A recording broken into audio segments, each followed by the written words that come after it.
todos. Agradeço a visita de todos ao Departamento Sumaré, da Sociedade Brasileira de Eubiose. A Sociedade Brasileira de Eubiose é um colégio iniciático, né, que visa o crescimento espiritual das pessoas que aqui frequentam, né. A gente também faz algumas palestras públicas, como é o caso de hoje, né, e tem as aulas com o curso de iniciação aqui no nosso departamento. Existem mais outros 3 departamentos na cidade de São Paulo: a Lacerda Franco, a Moca e o departamento de Santana, no qual a Yara é membro, né, efetivo.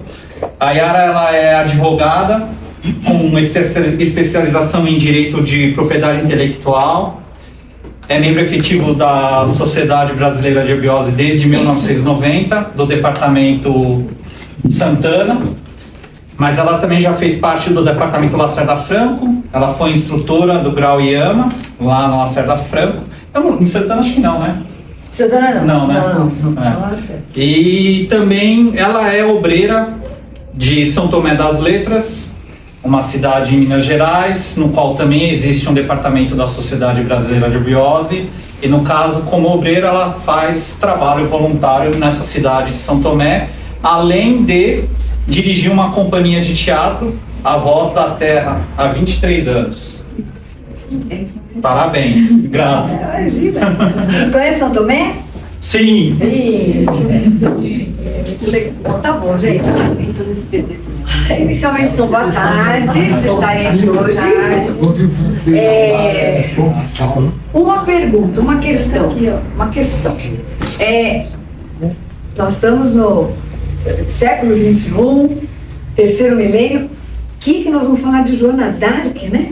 Meu Deus do céu, o que nós estamos fazendo aqui hoje? Falar de Joana d'Arc, a donzela de Orleans, a Virgem de Lorena, uma menina, uma pastora que não sabia escrever, morreu sem saber escrever com A, né, analfabeta, não sabia escrever o próprio nome, só viveu 19 anos. Qual o sentido da gente estar aqui hoje falando de uma pessoa tão lá atrás, nossa, Idade Média? Ela nasceu em 1412 e morreu em 1431. Então, se a gente pensar, mas, meu Deus do céu, num sábado como esse, por que a gente vai falar de Joana d'Arc?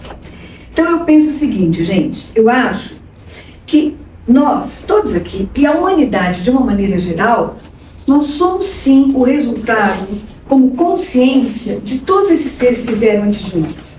Nós não teríamos o estado de consciência que a gente tem hoje, a gente não sentiria como a gente sente hoje, não pensaria como a gente pensa hoje, se não fosse todos estes seres que passaram por aqui antes. Não só Joana, Blavatsky, Krishna, Buda, Yoshua, Pitágoras, enfim, todos estes seres que, cada um no seu tempo, né? Cada um com a sua tônica específica, no seu local, trouxeram, sem sombra de dúvida, um plus consciencial para a humanidade. Então, a humanidade como um todo, por isso que é humanidade, né? Uma unidade. É claro que nós somos a somatória da consciência de todos estes seres. Por isso que a gente vai falar de Joana d'Arc hoje, porque existe um pouquinho de Joana d'Arc dentro de cada um de nós.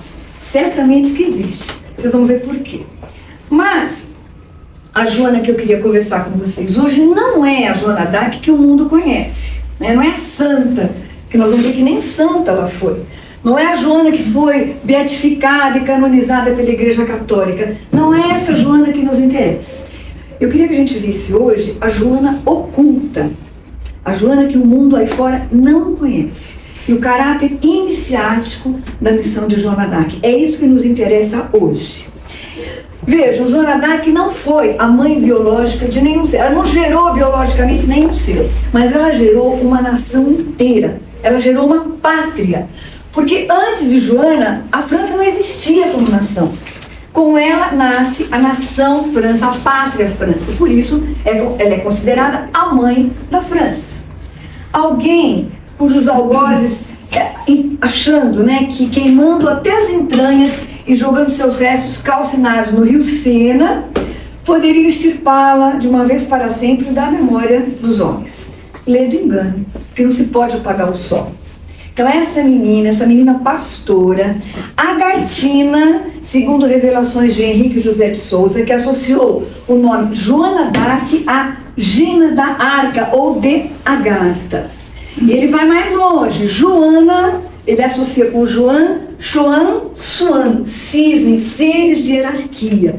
Então essa menina foi realmente um sol, um pequeno sol, que brilhou com intenso fulgor, com muita força, em meio às trevas, e passou como um raio, em meio às trevas da Idade Média.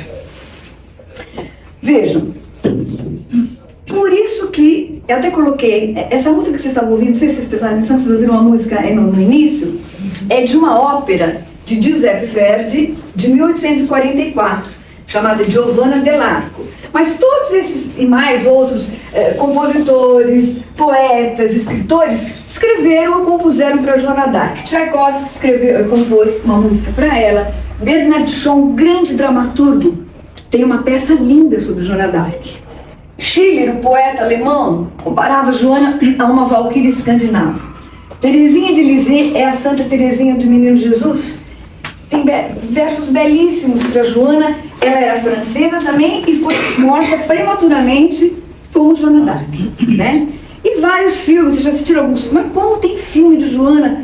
Tem filmes mais antigos, ainda em preto e branco, tem um filme mais recente. Bom, só que todos estes artistas, compositores, poetas, realmente retrataram a Joana que eu falei para vocês, a Joana que a gente conhece como santa, né? A Joana profana. E não é isso que nos interessa hoje. Nós vamos ver uma outra Joana. Então, para a gente perceber a origem oculta dessa camponesa, dessa menina, para a gente perceber o caráter iniciático da missão de Joana d'Arc, a gente não tem jeito, a gente tem que analisar as circunstâncias em que essa flor, esse lótus, surgido no pântano de uma França destruída, acabada, derrotada, aparece em cena nos estertores da Idade Média. A gente tem que fazer uma reconstituição histórica um pouquinho, senão a gente não vai conseguir entender direito, tá? Vamos ver a situação, o contexto geopolítico em que ela aparece. Então, olha, quando Joana aparece em cena, a França, então, não existia como pátria, como nação. O que era a França quando surge essa menina? Era um caos de burgos assim dispersos, um emaranhado de feudos, sem nenhuma unidade, não existia coesão, não existia identidade França. Era uma coisa assim jogada. E as voltas com o que a história convencionou chamar como a Guerra dos 100 Anos. Quem foi bom em história, até hoje que boa história vai lembrar disso. Uma guerra que durou 100 anos. E o que era essa guerra? Era uma disputa dinástica entre a França e a Inglaterra, com a Inglaterra pleiteando o trono francês. Porque em 1415, Henrique V da Inglaterra invade a Normandia, que é o norte da França. Numa batalha que acabou com os franceses, trucidou com os franceses, eles nunca esqueceram. A batalha de Azincourt. Bom, acabou com os franceses. E de lá para cá, a Inglaterra começou então a ir descendo e invadindo territórios franceses, tá? Além disso, gente, imagine, além disso, a França também estava às voltas com uma guerra interna, porque o rei Carlos VI, que era o rei da França, endoidou, ele literalmente enlouqueceu, ficou louco. Imediatamente, na corte desse rei louco, dois partidos políticos surgem de interesses diametralmente opostos. Uma polaridade política, que nós nunca ouvimos falar em polaridade política, não é verdade? Não parece que vocês lembram de alguma coisa? Uma polaridade política gigantesca surge dentro do trono francês, né? Dois partidos, o partido dos borgonheses e o partido dos armagnacs. Borgonheses, ligados ao Duque de Borgonha. Borgonha é a região norte da França. E estes borgonheses tinham interesses comerciais com os ingleses. Tinham ideias separatistas. Queriam, portanto, mais que a França caísse de vez no colo da Inglaterra, tá? Ao contrário dos armagnacs, partido pelo qual iria lutar Joana d'Arc, tá? Que queriam mais a hegemonia da França. Queriam que os ingleses fossem embora de vez e que a França fosse França. Então veja, temos então a Borgonha lá no norte, ligada à Normandia, tá? Paris, a capital, a Universidade de Paris, os comerciantes, todos do lado dos ingleses. E o sul da França, algumas regiões do sul da França, do lado dos Armagnacs, tá? Esta guerra civil acabou com a França, destruiu a França em plena Idade Média. Um momento que não tinha lei nenhuma, vocês imaginam. Não tinha lei, não tinha nada, era uma carnificina total. Tá. Para piorar a situação, olha lá, a peste tinha dizimado um quarto de toda a Europa. E para piorar mais ainda, em 1428, veja, o Carlos VI Louco, instigado pela mulher, não esqueçam desse nome, Isabel da Baviera, era mulher de Carlos VI, tá? Instigado pela mulher e o Duque de Borgonha, faz o rei assinar um tratado chamado Tratado de Troyes.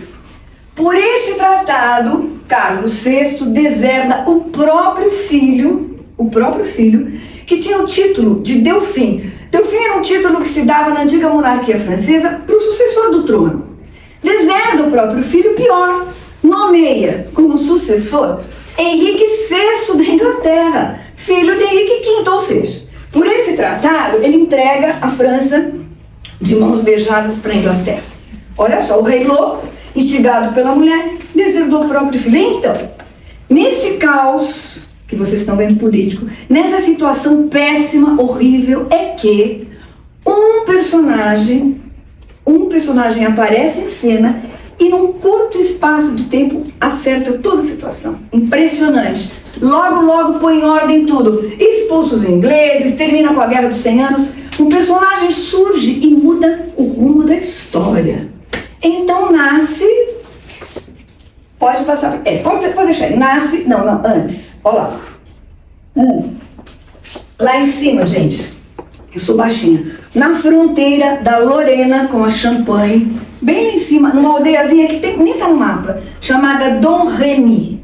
No dia 6 de janeiro de 1412, nasce Joana d'Arc, filha de Jacques d'Arc e Isabelle Romée.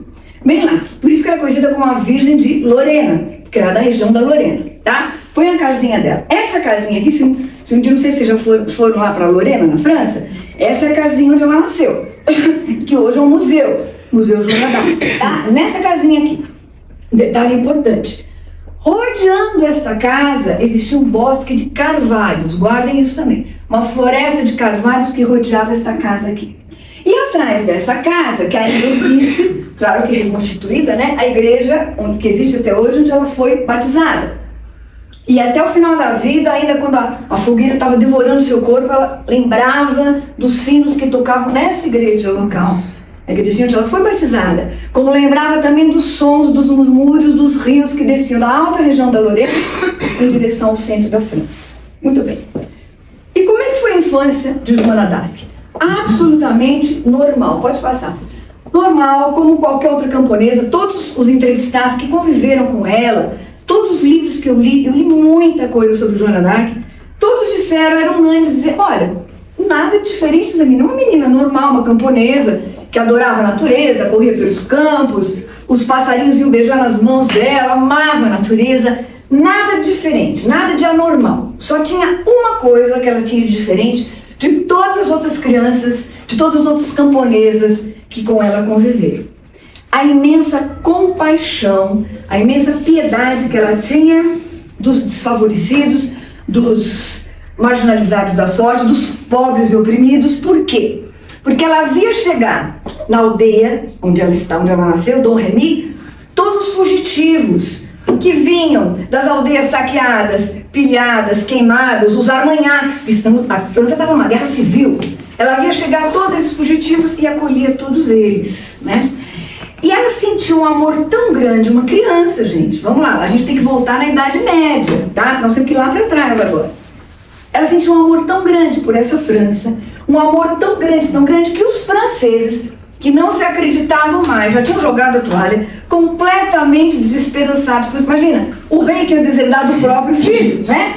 Então, a França, que não se acreditava mais, começa com aquele amor forte, começa a... como que se ter os seus corações incendiados por tanto amor. O amor de uma criança que incendiou toda e criou toda uma nação. Imaginem vocês, né? Ela cria de dentro dela uma nação por conta desse sentimento, né? Que é o maior de todos, que se chama amor. Né? Então os franceses começam a acreditar de novo neles. Eles que estavam com a autoestima passando por debaixo da porta, começam a se comoverem com o amor daquela menina. Então, existe um historiador chamado Jules Michelet, e que ele diz o seguinte, que a França só podia ser salva por uma mulher, porque a França era mulher. Né? Então vocês já começam a observar aí que nós não temos uma Joana mística. Joana, a missão de Joana d'Arc não estava nos claustros, nos mosteiros, nada disso. O poder da Joana era temporal, atividade, ela era uma revolucionária, uma guerreira, uma rebelde, não era uma santa mística, né? Então ela não era uma mulher do mundo, mas estava no mundo. Claro que ela tinha um poder temporal que estava alicerçado por um poder espiritual que a guiava, mas o poder, a missão dela era temporal.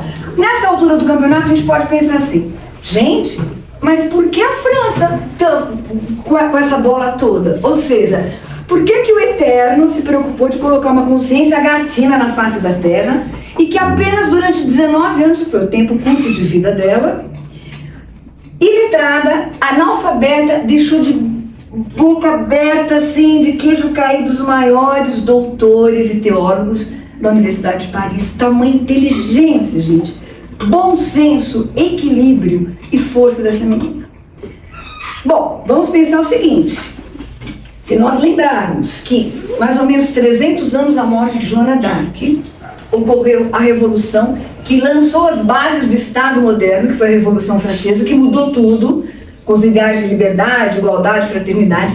A gente sabe a importância que foi essa revolução que mudou a face do mundo, mas essa revolução de 1789 só foi possível porque 300 anos antes essa menina tinha criado a pátria francesa, senão não seria possível. Tanto isso é verdade que em 1789 era na boca dos revolucionários franceses que se ouviu o nome de Joana d'Arc. E nas guerras napoleônicas também só se falava dela.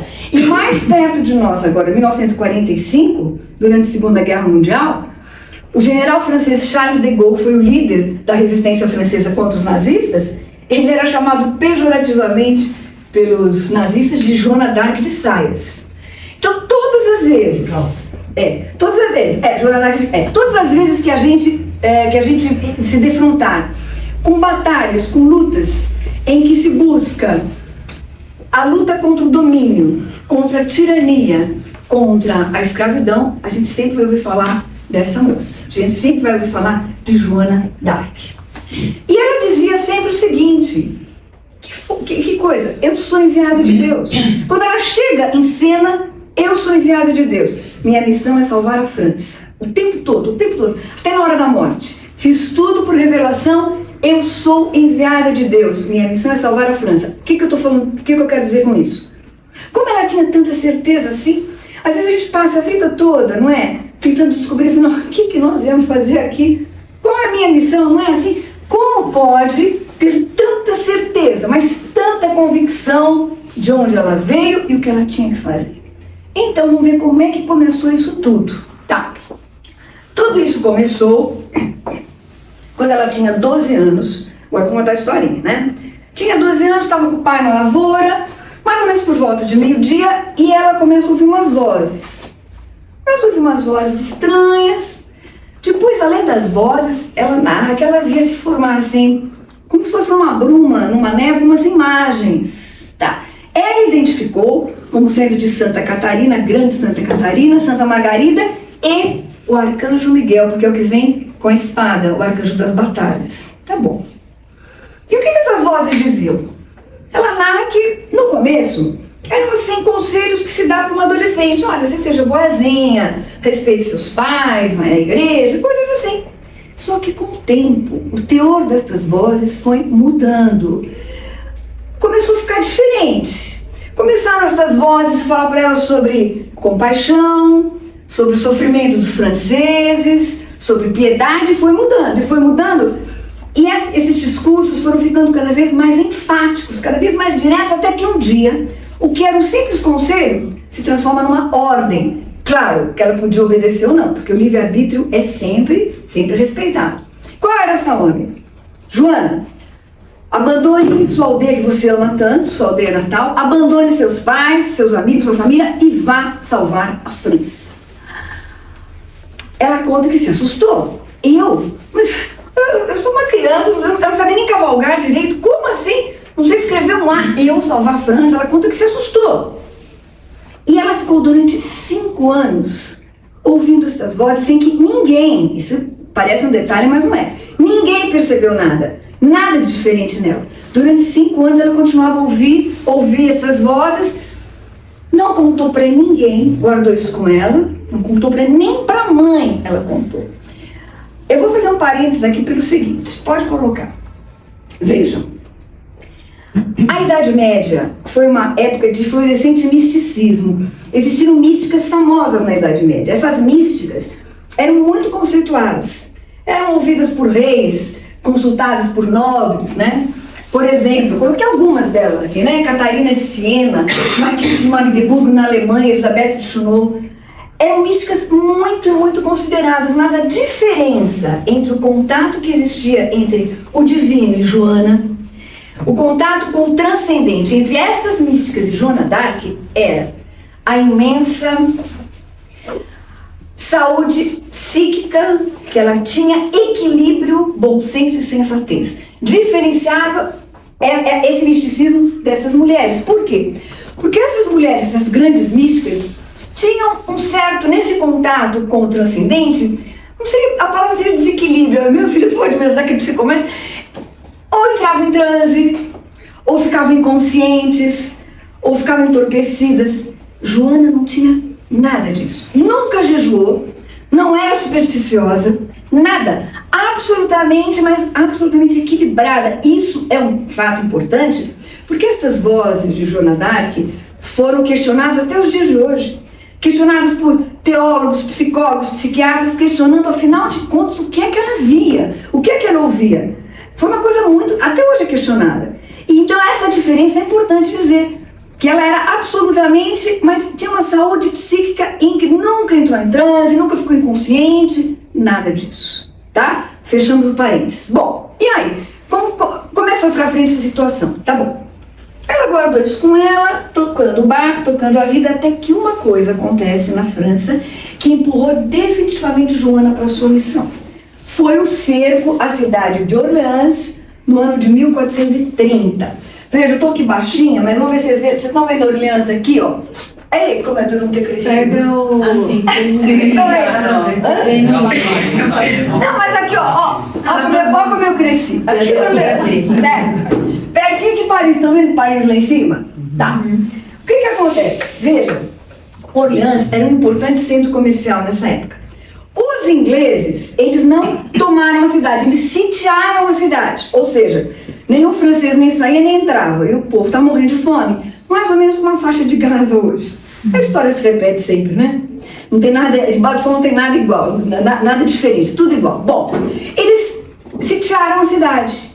Se eles tomam... Olha, gente, nós estamos falando de Idade Média, uma adolescente lá não tinha imprensa, claro que não tinha jornal, não tinha internet, não tinha nada.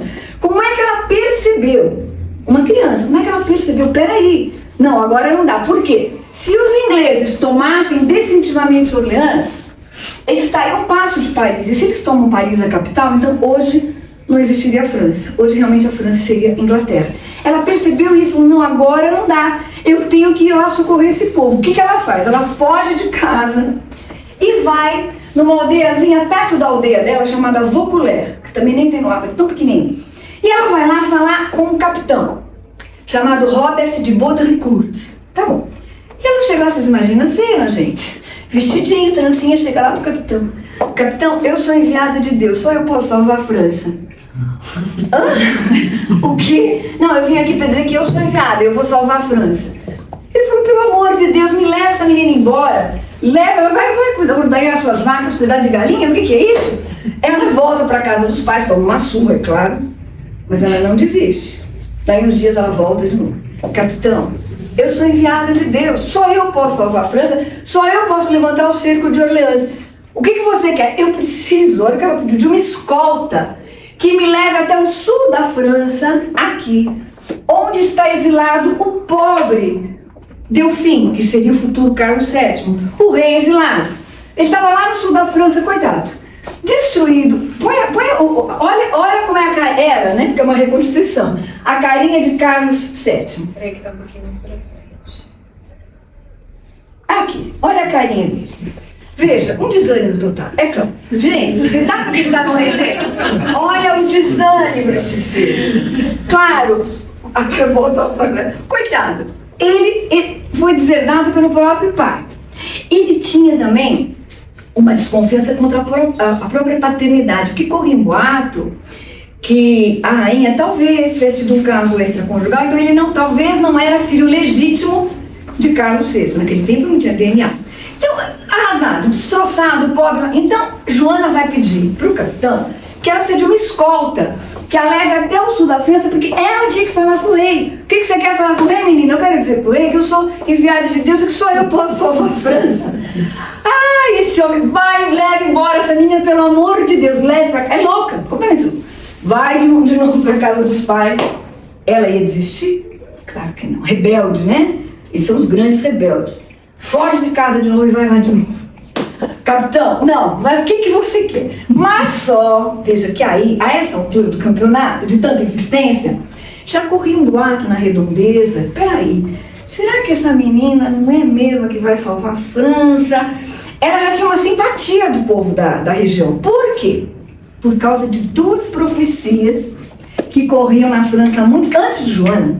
Antes de Joana, corriam duas profecias pela França. Olha bem, primeira profecia de Marie Robine, da floresta de carvalhos. Lembra que eu falei para vocês que a casa dela era rodeada por um bosque de carvalhos? Ó, essa é a profecia. Da floresta de carvalhos, na fronteira da Lorena com a Champagne, virá uma virgem, isso aqui também é importante, que irá salvar a França. E essa profecia corria há muito tempo, antes de Joana. E a outra profecia de Merlin, dizendo: o reino da França fora perdido por uma mulher. Vamos ver se vocês estão ligados. Quem foi a mulher que perdeu o reino da França? Isabel da Baviera, mulher de Carlos VI, que fez ele assinar um tratado, lembra? Deserdou o próprio filho, tá? Então, ó, o reino da França fora perdido por uma mulher, mas será salvo por uma virgem. Depois eu vou falar por que é importante o atestado da virgindade de Joana, porque as profecias falavam disso.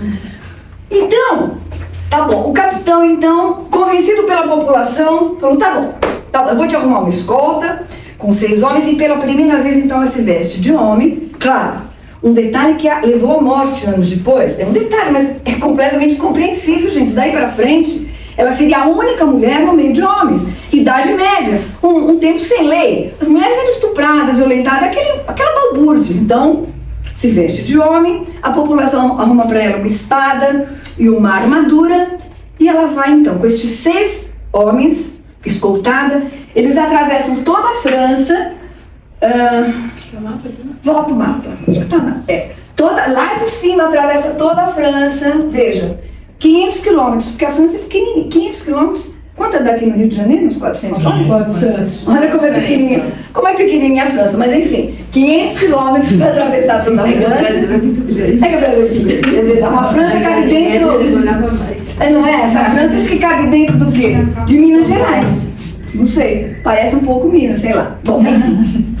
500 quilômetros, 13 dias, em pleno inverno.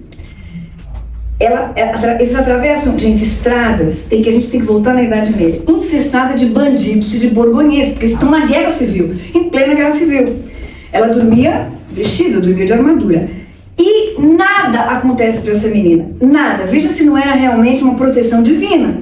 Como é que é possível atravessar a França toda e chegar no castelo de Chinon, onde estava o rei que vocês viram, coitado, acuado, né, não se acreditando mais? Eles chegam ao castelo de Chinon. Tá, castelo de Chinon. Muito bem. Chega essa menina lá, majestade. Tem uma moça aqui fora, uma menina, que diz que vai salvar a França, que é enviada de Deus. Então, mas que é louca, completamente louca, mas nem deu atenção. Ou deve ser louca, ou quer matar o rei, um complô. Então, não dá nem atenção. Tá bom. Majestade, ela não vai arredar o pé, ela não vai embora mesmo. Ela precisa vê-lo, dizendo que só ela pode salvar a França e mais ninguém. Ela é enviada de Deus. Nem deu atenção. Só que olha nós mulheres, né? Só que a rainha, mulher de Carlos VI, Marie d'Anjou, e a mãe da rainha, sogra de Carlos, Yolanda de Aragão, nós, né, no ouvido do rei, rei, majestade, ouça menina atravessou a França, promovida de lá de cima, vamos ouvir o que ela tem para dizer, de repente, né? Tá bom, convenceram o rei, mas ele falou, então tá bom, só que antes, então, eu vou pregar uma peça. Essa passagem é muito famosa, todos os filmes, todos os livros de Joana d'Arc tem esta passagem aqui que eu vou contar para vocês. O rei falou, tá bom, então eu vou fazer o seguinte, eu vou sair do trono, eu vou pegar qualquer um aqui, qualquer nobre, e vou colocar lá no trono, e vou me esconder numa pilastra. Se ela é quem é, enviada de Deus, ela vai saber que esse aqui não é o rei. Vejam, naquele tempo, ninguém conhecia ninguém. Quem conhecia o rei era só o pessoal da corte. Por quê? Tinha jornal? Claro que não. Tinha imprensa? Ninguém conhecia o rei. Ninguém conhecia ninguém, a não ser que você estivesse em contato físico com a pessoa. Claro? Tá bom. Então, se ela é quem ela é, vamos ver. E esta cena, vocês querem assistir? Porque eu trouxe... Será que vai passar? Eu trouxe... É assim. Peraí. Tem vários filmes de Joana d'Arc. Esse aqui foi interpretado por Ingrid Bergman. Nossa, uma grande atriz, né? E essa cena é muito famosa, porque ela reconhece o rei, eu vou contar, vou dar spoiler, né? Ela entra, vou dar spoiler, vai, vocês vão ver uma cena. Então assim, então abre a porta e deixa a menina entrar. Então ela entra, né, lá no castelo, tá com 300 nobres, entre as tochas, e ela olha de um por um. Ela entra e vai olhando, e olhando. Olha para o rei que está lá no trono, mas não dá nem atenção. Olha, olha, olha... E vai olhar e descobrir atrás de uma pilastra, bem acuado, coitadinho, o Delfim. Imediatamente ela se ajoelha e diz, nobre Delfim, eu sou enviada de Deus, acredite, só eu posso levantar o cerco a Orleans e só eu posso sagrá-lo legitimamente na Catedral de Reims. A Catedral de Reims fica no norte da França. Desde 1017, os legítimos reis da França eram sagrados lá. Então, nisso constava a missão de Joana d'Arc, nessas duas coisas. A missão dela, guardem isso, levantar o cerco de Orleans e sagrar este rei legítimo, para que ele tivesse a legitimidade de rei, lá na Catedral de Reims. E ela diz isso. E o que você quer? Eu preciso de um exército, eu só queria um exército. Eu preciso de um exército, eu preciso ser nomeada chefe de guerra. Me nomeei chefe de guerra, me arranja um exército que eu vou provar que eu vou libertar a França dos ingleses. Ele ficou muito impressionado. Ele perguntou, como é que você me reconheceu? Não, vamos conversar, vou pôr a cena já já. E eles conversam um tempo, e primeira coisa que ela diz, Vossa Majestade é realmente legítima, filho legítimo de Carlos VI. Não tenha dúvida quanto à sua paternidade, né? E ela teria dito um segredo para ele que só ele sabia. Esse segredo, infelizmente, morreu com os dois. Ninguém sabe até hoje que segredo ela teria dito para ele que impressionou. Ele ficou muito... A gente fica curioso, mas como saber? Ele ficou muito impressionado porque só ele sabia isso. É famoso esse segredo, mas não se sabe qual é o segredo. É um segredo que só o principal não sabia, porque é segredo. Morreu com os dois. Então, ele ficou impressionadíssimo com ela.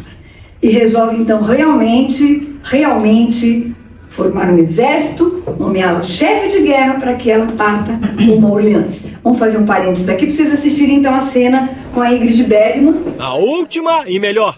Sabem o que é?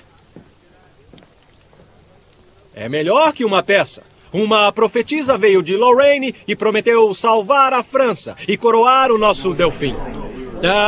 O jogo vamos pôr o Conde de Clermont no trono.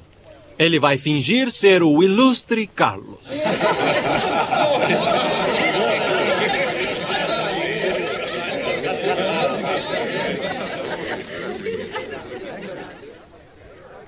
E quando a noite terminar, eu serei o Delfim por aclamação popular.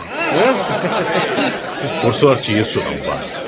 Agora, sente-se no trono. Por favor, um pouco de obediência, meu povo. Ótimo, ótimo. Agora, façam-na entrar. Que ela entre, eu disse.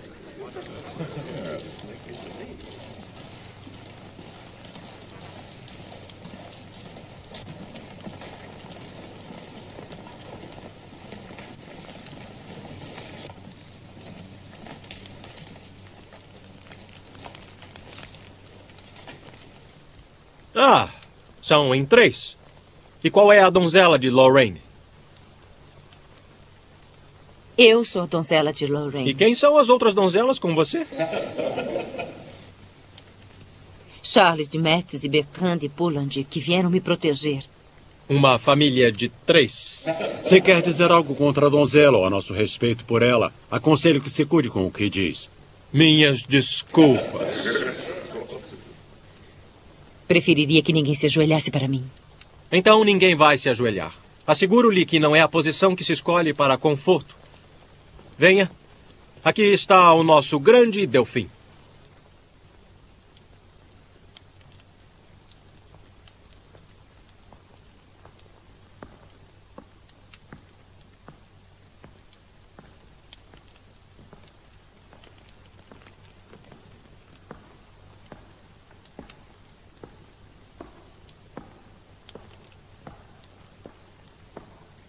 Aqui estou eu com a coroa que me prometeu donzela de Lorraine.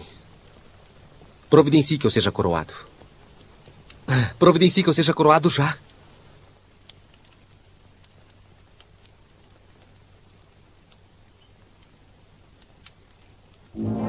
Tome. Seu Delfim oferece-lhe sua mão, donzela.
Meu gentil Delfim, vim de longe para achá-lo e nenhum outro pode tomar seu lugar.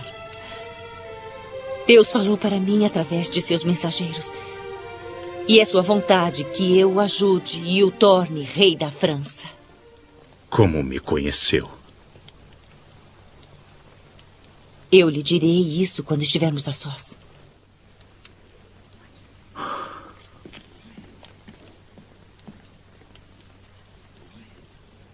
O que você acha? Essa garota é perigosa. Deve haver um terceiro grupo. Posso jurar que foi mandada por seus inimigos. Meu Delfim, eu lhe digo que agora a guerra vai mudar. E a sua vida vai mudar. Eu não sou o tipo de pessoa pela qual Deus se interessaria. Eu não sou mesmo. Eu não sou pior do que os outros, mas Deus se importa muito pouco com qualquer um de nós. Agora, já fui honesto com você. Seja honesta comigo. O que você quer?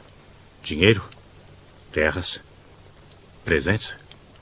Eu sou um homem muito pobre, apesar de... Não é verdade que Deus não se interessa pelo Senhor. Diz isso para se esconder de mim como se escondeu entre as mulheres. Mas Deus vai achá-lo e torná-lo rei. É uma voz honesta. Ouça, Carlos. Acho que chegou na hora certa. Por um momento, achei que fosse o Delfim. Sou o seu primo, o Duque de Rançon. Estou feliz que esteja aqui, bom Duque. Quanto mais tivermos do sangue real da França, mais forte será a nossa causa. Não confie nela. Eu estou tentando não confiar nela.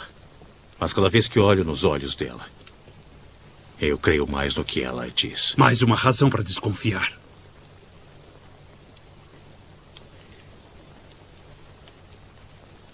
Gentil Delfim,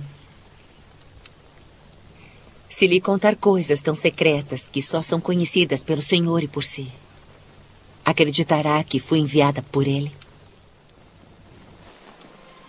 Esse filme é maravilhoso, é uma das versões maravilhosas. Bom, tá bom.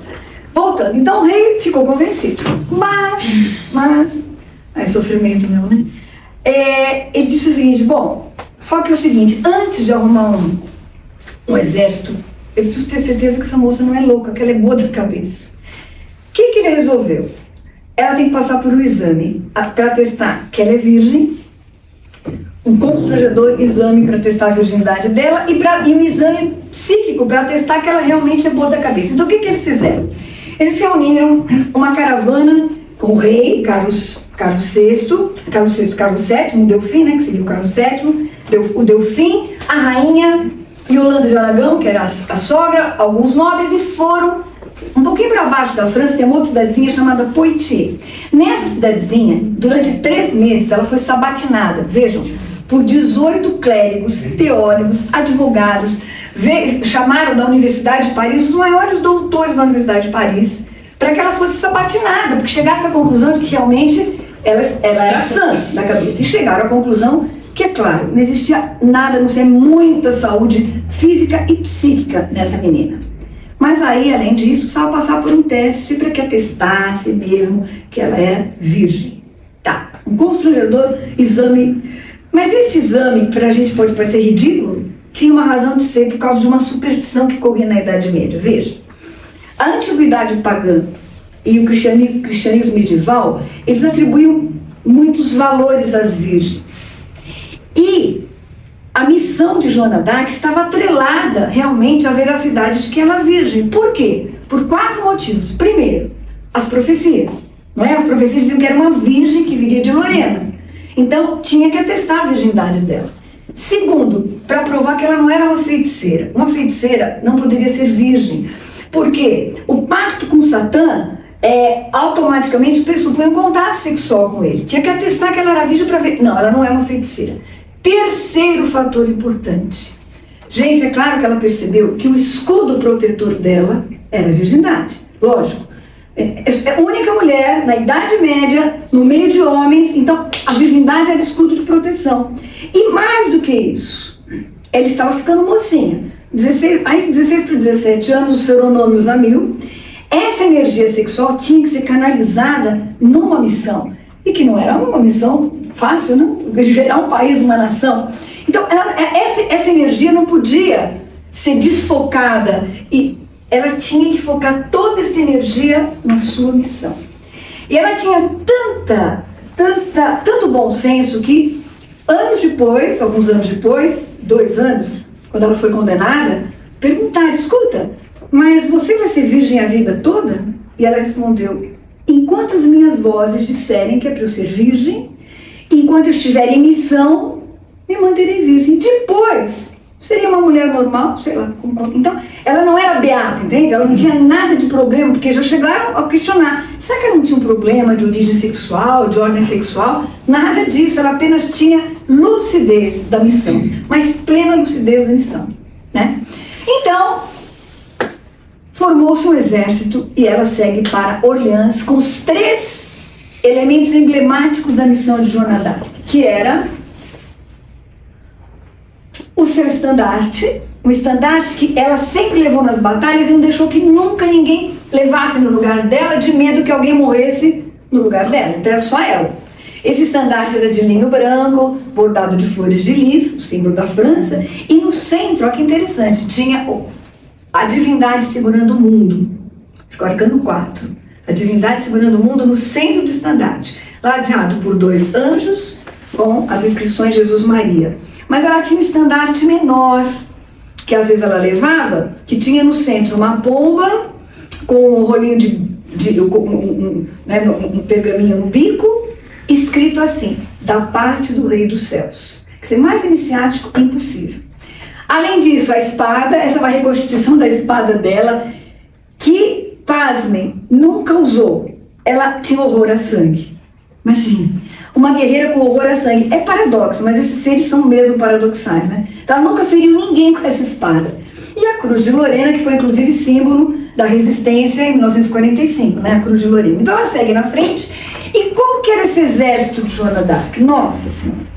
Gente, homens rudes, velhos bandoleiros armanhaques, meu Deus do céu, homens que só tinham dentro deles ódio, raiva, vingança, e que ela, com essa pureza, esse amor, foi transformando um por um. Ela sagrava tudo. Imagina que a primeira coisa que ela fez quando se juntou com o exército aqui está proibido a blasfêmia, ninguém podia blasfemar. Antes de cada batalha tinha que orar, ajoelhar e orar. Antes de Orleans, uma noite antes, ela montou um altar no meio do mato, fez todo mundo ajoelhar, se confessar e orar. Então ela foi transformando estes homens rudes, desacreditados da sorte, grosseiros, foi transformando um por um. Eles se sentiram como jovens adolescentes de novo. Sabe quando você, nossa, rejuvenesceram? Tamanho carisma que exalava dela. Num dos livros que eu li de Joana, um depoimento de um dos soldados que chegou a dizer assim, olha, nós tínhamos um amor por ela tão grande, um respeito tão grande, que se ela nos pedisse para ir com ela para o inferno, nós íamos juntos. Então, ela contagiou este exército e marcha sobre Orleans. Orleans ficou 10 meses sitiado, o povo está morrendo de fome. Passou 10 dias para que ela expulsasse os ingleses, que ficaram apavorados, nunca viram aquilo. Atordoados, mas o que é isso? Ela expulsou os ingleses de Orleans, levou alimentos para o pessoal, para a população, e aqui começa o final da Guerra dos 100 Anos. Uma guerra que durou 100 anos, começa aqui o final. Porque os ingleses começam devagarinho, sabe, pegam o banquinho, vão embora, e saindo de mansinho com essa vitória sobre Orleans. Ela é recebida como santa. Ela nunca disse que era santa, mas ela foi recebida pelo povo como santa, é claro, que queria beijá-la, tocá-la. O povo, nossa, ficou alucinado por ela. Tanto ela nunca vestiu esse epíteto de santa, gente, que olha só, conta que ela ficou então hospedada na casa de uma anfitriã em Orleans, e daí ela passa a ser chamada de donzela de Orleans, e formavam-se filas, imagina, filas na porta da casa da mulher, longe, dando a volta, que o povo queria beijá-la, tocá-la, imagina, a santa Joana d'Arc e tal. E ela chegou a dizer para a anfitriã, olha, pode você lá fora, faz eu e você, que eles toquem você, porque ela não está entendendo nada, a minha missão é outra, eu vim salvar a França, eu não sou santa coisa nenhuma, mas foi vista como santa. Tá bom.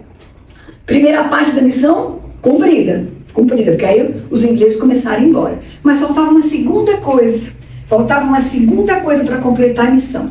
Era sagrar, como eu disse para vocês, o rei, que estava no sul, lá na Catedral de Reims, lá no norte da França. Olha lá, Reims está aqui, vamos ver se a gente acha Reims. Ó, tem Paris um pouquinho lá, né? Para nordeste, olha lá, Reims, tá? O rei estava aqui embaixo.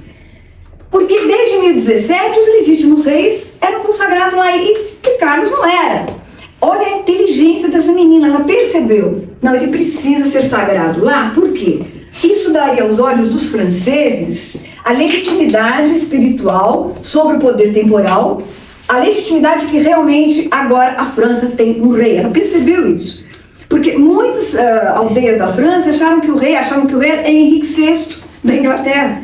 Entende? Então ela percebeu a importância de ter um rei legitimamente coroado. Então ela sai numa caravana com ele daqui do sul, do castelo de Chinon, e vai caminhando. Claro que no meio, até chegar lá em cima, muitas batalhas ela teve que vencer, porque elas foram passando por cidades e aldeias tomadas pelos ingleses. E finalmente chega.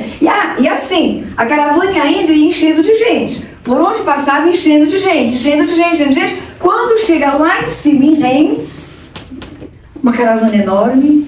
Então nós temos uma reconstituição famosa. Aqui sim, aqui então o Delfim é legitimamente coroado como Carlos VII. Agora a França tem, graças a ela, a França tem um rei. Ela está do lado com o estandarte. Numa das sessões do seu interrogatório, que ela levou à morte, perguntaram, escuta, por que você levou o seu estandarte lá para o altar? Porque eles achavam que o estandarte estava enfeitiçado. E ela tem uma das respostas famosas dela: se ele estava para as batalhas, por que não estaria para as glórias? Então, essa reconstrução é muito famosa. Bom, gente, aqui acaba a missão de Joana d'Arc. Acabou aqui, né? Duas coisas: levantar o cerco de Orleans e coroar o rei. Agora a França é França. Agora a França é uma nação, graças a ela. Tem um rei, os ingleses indo embora, um outro ainda não queria largar o osso, em algumas aldeiazinhas. Aí. Agora eu pergunto para vocês, e agora? O que a gente faz com Joana? Bah, tem que sair de cena. Como é que o herói sai de cena? Normalmente através da morte física. Procure ver, lembra na mitologia, tudo. Como é que a gente tira o herói de cena? Acabou a missão. Bom, e agora? O que a gente faz com ela? Ela não percebeu quando deveria parar. As vozes não disseram para você que você devia parar? Não, as vozes não me disseram mais nada. Então, que interessante, analisando estes seres todos, olha, parece que é um momento em que a lei oculta diz, é um momento de você saber e é um momento de você não saber.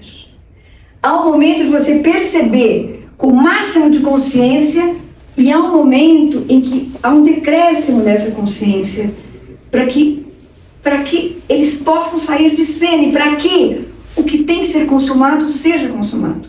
Há um momento em que é o momento de saber muito e é o momento de ignorar. Então, ela não percebe que é hora de parar. O que acontece? Compiègne era uma cidade pequenininha, perto de Paris.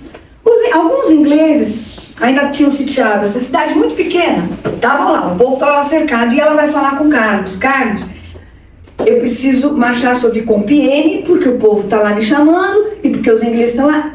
E Carlos fala, não, Joana, você ainda quer guerrear? Para!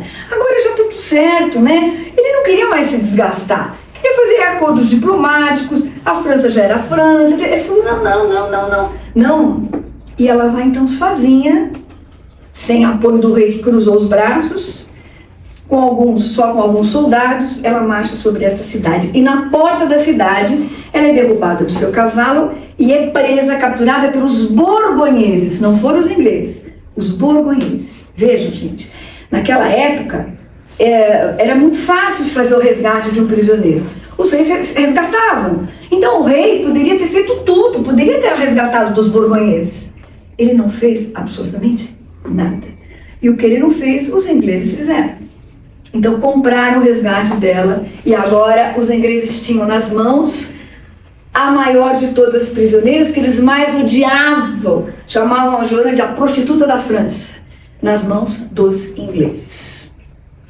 O que o rei não fez, o povo fez. Eles fizeram profissões por ela, muitas orações e missas e tal, mas ela ficou então um ano, acorrentada com as mãos e os pés, andando, mudando de cadeia para cadeia, porque se deixasse ela tentava fugir mesmo. Uma vez ela se atirou de uma torre em Bourrevois, enorme, não quebrou um osso sequer. Foi um pouco inconsciente, mas depois voltou assim. E aí perguntaram no interrogatório, por que você tentou fugir? Ela falou, porque é direito de todo prisioneiro tentar fugir. Se me deixarem, eu fujo de novo. Essa era a Joana d'Arc. Bom, vocês vão perguntar, por que então os ingleses não mataram logo? Ué, tinha a prisioneira que eles mais odiavam. Por que não mataram? Por dois motivos. Primeiro, para que a morte dela não caísse nas costas deles, porque eles tinham sim muito medo dela. Eles achavam que ela tinha um pacto com o demônio, eles morriam de medo dela. E não queriam que ela virasse mártir, então não queriam que a morte dela caísse nas costas. E queriam mais, que ela fosse então julgada por um tribunal da Inquisição. Que ela fosse julgada e condenada como herege, apóstata, feiticeira, porque aí, desacreditando, olha assim, desacreditando ela, estariam desacreditando o rei que foi coroado por causa dela. Então, perante os olhos da França e de todos os franceses, estaria o rei desacreditado porque ela foi coroada por uma feiticeira, entenderam? Então, combinaram o seguinte, bom, com os borgonheses, vocês vão conduzir o processo, nós ingleses vamos pagar, imagina se isso pode, mas vocês vão ter que condená-la no Tribunal da Santa Inquisição por feitiçaria, papapá. Tá bom. Só que eles achavam que ia ser fácil. Não vai ser fácil. Porque na Idade Média, os processos eram muito rápidos, eram sumários. Um interrogatório só e ou absolvição ou fogueira. O processo de Joana d'Arc durou 1 ano. Foi o processo mais longo de toda a Idade Média. Eu trouxe aqui para vocês, depois se vocês quiserem, a gente pode passar um arquivo, as perguntas e respostas mais interessantes das 15 sessões de interrogatório. Teve 15 sessões de interrogatório. Os ingleses não aguentavam mais, falaram, mas escuta, vocês não vão mandar essa mulher para fogueira? Por quê? Eles acharam que como ela era analfabeta, iletrada, ia ser muito fácil. Não, pode deixar com a gente. Umas questões ela já vai para fogueira. Então questões como, por exemplo, a diferença, imagina, questões teológicas, que eu não sabia nada disso. A diferença entre igreja militante e igreja triunfante. Não sou de teologia, não entendia nada. Só que eles não contavam com a imensa inteligência. Gente, só analisando realmente algumas das questões dos interrogatórios de Joana, a gente perceber que realmente estamos diante de um prodígio guiado por leis ocultas. Não é possível. Eles ficaram pasmos de ver inteligência nas respostas, a rapidez. O notário que redigiu o processo dela, chamado Guilherme Manchon, dizia, não, só pode ser uma enviada de Deus, não é possível. Por exemplo, é uma das questões, olha se tem cabimento, as questões eram dúbias, eram maliciosas. Uma das questões foi assim, Joana, São Miguel se apresentou para você vestido ou nu? Imediatamente já foi, vocês acham que ele não teria, que Nosso Senhor não teria meios de vesti-lo? Joana, quer ver uma outra questão muito interessante? Não, vocês têm que ver aqui uma coisa sim. As vozes estavam contra os borgonheses? Claro que ela não podia responder que sim. Ele já estava sendo julgado pelos borgonheses, né? As vozes estavam contra? Elas estão a favor do que Deus deseja. Coisas assim, coisas vagas. E não caía, e os ingleses pressionando. O bispo falou, meu Deus, o que eu faço? Bom, tá, eu vou fazer uma pergunta que agora não vai ter jeito. Porque se ela responder sim, ela vai para a fogueira. Se ela responder não, ela vai para a fogueira. Então, dessa vez ela vai cair. Qual é a pergunta? Joana, você está nas graças de Deus? Veja, se ela dissesse sim, ela seria condenada por presunção. Se ela dissesse não, seria condenada por estar em pecado. Então não tinha saída. Joana, você está nas graças de Deus? Resposta. Se eu estiver, que Deus me mantenha nela. Se eu não estiver, que Deus me coloque nela. Enfim, não respondeu nada. Mas eu não tem jeito. Não tinha jeito e não tinha jeito. E o tempo passando, 1 ano, os ingleses não aguentavam mais, tudo errado, porque se ela estava sendo julgada por um tribunal da Inquisição, como é que o processo estava sendo pago pelos ingleses e ela estava numa prisão militar? Dormia dentro da cela 3 ingleses dentro e 2 fora. Tudo errado, né? Tudo errado. Além disso, um detalhe também. A igreja não entendia. Não. Como é que nós, doutores, passamos a vida toda lendo os livros de teologia e tal? Como é que o divino se manifesta para esta analfabeta e não para nós? Interessante, né? Quer dizer, eles não entendiam. Peraí, mas eu estudo tudo sobre Deus. Estudo e leio livros e mais livros. E por que ela tem esse contato com o transcendente e nós não temos? Por que eles vão se manifestar como uma analfabeta? Então a igreja também não engolia isso. Bom, resultado da história. O bispo falou, bom, eu vou fazer o seguinte, eu vou escrever aqui, redigir uma abjuração. Ela não sabe ler. E nessa abjuração, vamos ver se ela vai assinar. Joana, aqui está escrito o seguinte, que se você parar de guerrear, nunca mais vestir-se de homem com trajes masculinos, um detalhe que ela levou à fogueira, nunca mais vestir-se de homem com trajes masculinos, você escapa da fogueira. Ao invés de ir para a fogueira, você vai para uma prisão perpétua. Tá. E ela perguntou ao professor, eu vou poder me comungar? Vai. Vou poder ir à missa? Vai. Eu vou ficar numa prisão, então, eclesiástica? Vai. Tudo mentira, né? Tadinha, ela não sabia assinar, colocou lá um X. Tudo mentira. O que estava escrito naquela abjuração é que ela negava todas as vozes, que era tudo mentira, que ela era uma feiticeira mesmo, que ela não foi enviada de Deus coisa nenhuma, que as vozes foi uma enganação. Eu não sabia ler. Agora, uma interrogação também. Por que ela, agora eu vou pôr para vocês, uma enviada de Deus, uma Agartina, por que ela assina isso? Por que ela assina uma abjuração? Será que ela teve medo da fogueira? Gente, olha, como é difícil a gente entender isso. Assim, o divino no divino é fácil a gente entender. Seres etéreos, anjinhos voando, tudo de bom. O humano no humano é fácil a gente entender. Somos nós com nossos defeitos. Quando se trata da gente entender do humano no divino, o divino no humano, a gente se atrapalha. Porque estes seres, será que sentem medo, insegurança, dor? Claro que sim, porque eles são encarnados, a gente precisa entender isso. E aqui nesse plano, nessa dimensão, aqui o fogo queima mesmo, aqui o prego dói, a coroa dói. Claro, nós estamos falando de seres, mas são seres de hierarquia, sim, são, mas encarnados. E neste plano que a gente está, nem a divindade pode ir contra as leis que ele mesmo cria, que ela mesmo cria. Não tem jeito. Então, existe um livro, se tiver oportunidade, eu tenho esse livro, um livro pequenininho, assim, muito incrível, de São João da Cruz, chamado A Noite Escura. São João da Cruz foi um místico contemporâneo de Joana d'Arc. Neste livro, ele diz que existe uma noite de todos estes seres de hierarquia que tem missões e que é a mais escura de todas as noites, porque é uma noite em que eles se perguntam: será? Que pode surgir aí? Pode surgir a dúvida, o medo, a insegurança, a solidão.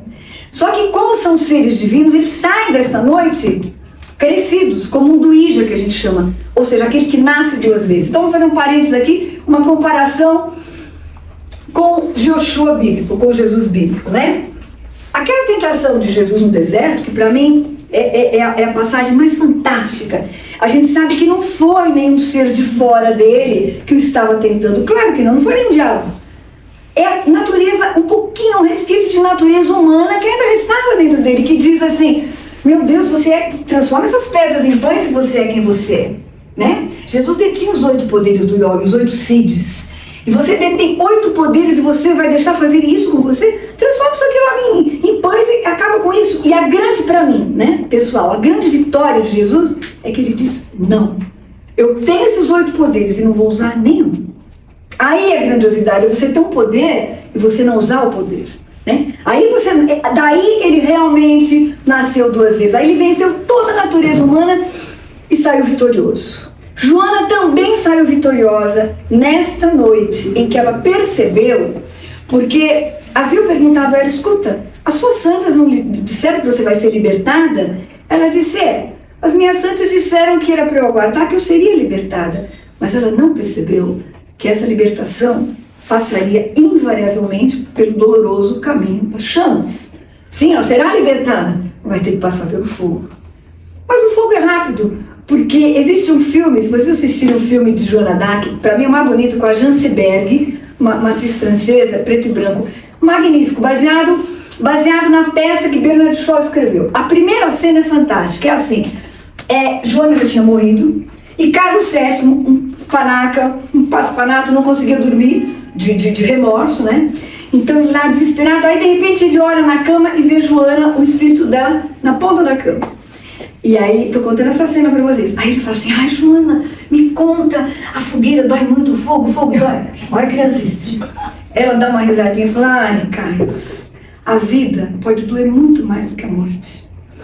Então vocês imaginam, né? O que é uma mulher ficar acorrentada por prisão perpétua pro resto da vida, nas mãos dos ingleses, sofrendo todo tipo de maus tratos, de torturas, ou passar pelo fogo rapidinho e se libertar, não é? Então, ninguém sabe o que aconteceu na última noite de Joana d'Arc. Na última noite foi do dia 29 de maio para 30 de maio de 1431. Vejam, ela já tinha assinado a abjuração, ela é encontrada em prantos na cela, vestida de homem, que ela não podia, vestida com trajes masculinos, em pranto, imediatamente chama o bispo. O bispo que acabou com a vida de Joana se chama Pierre Cochon, era borgonhês, Pierre Cochon. Chama um bispo, Foi o grande algoz de Joana d'Arc. E aí, ele encontra ela chorando, em prantos, imediatamente ela rasga a abjuração e diz, é tudo verdade, absolutamente verdade, sou enviada de Deus, sim, as vozes são tudo verdade. Enfim, ela percebe que foi enganada, foi traída. 3 versões para este fato. Não, por que ela estava vestida de óleo? Então, tem uma versão que diz o seguinte, que ela teria pedido para ir tomar banho, e os ingleses, então, tiraram a roupa feminina dela e colocaram lá, quando ela chegou, colocaram a roupa masculina, ela tinha que se vestir de homem, não tinha jeito, não tinha outra roupa. Segunda versão, que talvez um nobre inglês teria tentado estuprá-la. E a terceira versão é que eles realmente tiraram à força o vestido e colocaram, porque ela não podia ser encontrada vestida de... É um detalhe, eles tinham que achar um detalhe para mandar ela para a fogueira. Então, mas quando tudo isso acontece, o cadafalso já estava montado no velho mercado de Rouen. O velho mercado de Rouen, mais ao norte da França, né? Ele é colocado, então, imediatamente com essa situação, em prantos, dizendo que é tudo verdade, sim, rasgou a abjuração, ela é colocada num caminhão e é levada, então, para o cadafalso. E lá chegando, então, é lida a sentença de morte dela. Ela é condenada por feitiçaria, apóstata, herege, essa coisa toda. Imediatamente ela se ajoelha e todos os livros, tudo que eu estudei muito sobre Joana d'Arc, diz que todo mundo não teve quem não chorasse, porque o perdão, a gente sabe que o perdão é só para os grandes, né? Os pequenos não perdoam, só gente grande. Então ela ajoelha perdoando a todos. Começa perdoando os seus algozes, todos os seus inimigos, os ingleses. Em nenhum momento culpa Carlos VII, que abandonou, o rei abandonou totalmente. Em nenhum momento dizendo que tudo que ela fez foi por livre e espontânea vontade, né? Aí, um inglês que estava lá, que teve um surto de bondade, arrumou uma cruz pequenininha de madeira e entregou para ela segurar. Mas ela queria uma cruz grande, que é a cruz, essa cruz aqui, este frade aqui, grande amigo de Joana, acompanhou Joana em todo o seu martírio, Zambard de Lapierre, traz uma cruz da Catedral de Saint-Sauveur para que ela mirasse até o seu martírio. E aí, então, ela chama todas as suas santas, pede água, e as últimas palavras dela foram, Rouen, Rouen. Então é aqui que eu devo morrer. Chama por Jesus e expira.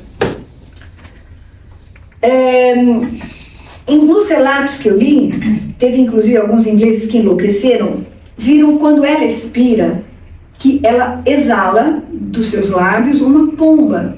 Pode colocar pomba, uma pomba que teria arrumado para o centro da França. Gente, a manifestação da pomba está ligada a todos os processos avatáricos. Então vamos lembrar, a pomba que desce sobre Joshua no batismo lá no Rio Jordão. Pode pôr. A pomba que desce em forma de línguas de fogo sobre os apóstolos no Pentecostes, aumentando o estado de consciência desses apóstolos. A pomba que aparece no Monte Salvati, sobrevoando o Monte Salvati na lenda de Parsifal. Mais aqui para nós, é uma pomba que aparece também na STB em 1951, sobrevoando 3 vezes o departamento. Então, pombas e cisnes, que têm a mesma identidade, estão sempre ligados a estes movimentos avatáricos. Esta área também é a área de Joana d'Arc, na continuação daquela obra que vocês ouviram no início, né? Interessante. Os órgãos foram jogados no Rio Sena, mas teve um órgão que não conseguiu queimar, por mais que pusesse lenha na fogueira. O coração. Morada de Brahma, né? Morada do divino em nós. Por mais que queimasse o coração de Joana, não queimou. Anos depois, Carlos VII acordou. Aí ele faz uma reabilitação, porque viu que o processo dela foi uma brincadeira. Ele cheio de vícios, imagina. Ela não sabia ler, coitada, assinava qualquer coisa. Então ele chama todos os que conviveram com ela, os amigos da aldeia, chama todo mundo e reabilita. Ela é reabilitada. O processo dela é anulado. E mais agora, 500 anos depois, em 1909, a Igreja Católica a beatifica e em 1920 ela é canonizada. Então é possível que hoje a Santa Joana d'Arc possa estar fazendo milagres por aí. Nós sabemos o que são as egrégoras, né? Aquela forma de pensamento que se forma em cima de um ser que passa a ter vida própria mesmo. Então é possível que sim. Eu queria que a gente encerrasse hoje, eu queria dizer isso para vocês, que essa Joana que a gente conhece, mas que a gente refletisse quantas Joanas por aí que a gente nunca vai saber quem são e que são verdadeiras heroínas de si mesmas, né? Vivendo um calvário oculto, vivendo uma inquisição, sem que ninguém nunca saiba. Quantas Joanas estão por aí hoje, vivendo a sua inquisição íntima, né? Quantas Joanas que a gente nunca vai saber quem são, quantas guerreiras por aí. E dizer que estes seres, gente, são como um frasco de perfume. Quando o frasco se quebra, aquele perfume que está dentro espalha. Então, a consciência destes seres é isso.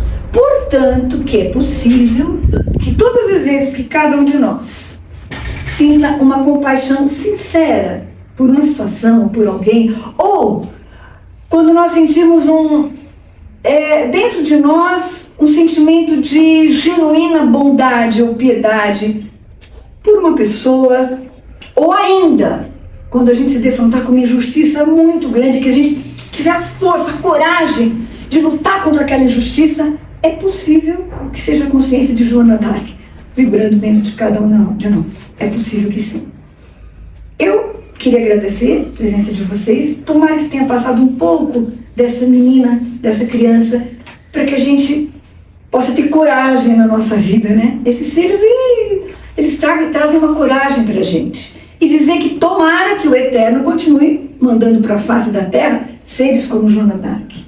Tomara, eu acho que o mundo está precisando, né?